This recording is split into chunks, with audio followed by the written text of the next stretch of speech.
આજે રાજકોટ શહેર પોલીસમાં ક્રાઇમ બ્રાન્ચ દ્વારા રાત્રે એવા સ્થાન આઈડેન્ટિફાઈ કરી જ્યાં અસામાજિક તત્વો અને લુખ્ખા તત્વો ભેગા થતા હોય છે આ જગ્યાઓ ઉપર ચેકિંગ હાથ ધરવામાં આવેલ છે। અમે breath analyser NDPS checking kit મારફતે જે માણસો જે કાયદાકીય જોગવાઈનો ભંગ કરી રહ્યા છે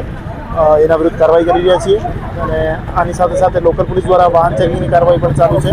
અને આ રીતે ઓવરઓલ અસામાજિક તત્વો અને ગુંડા તત્વો રાત્રે માણસોને આમ પબ્લિકના માણસોને હેરાન ના કરે એના માટે અમે કામ કરી રહ્યા છીએ। અમુક વખતે માણસ જે છે પોલીસ સાથે માહિતી શેર નથી કરતા કેમ કે એમની ઓળખ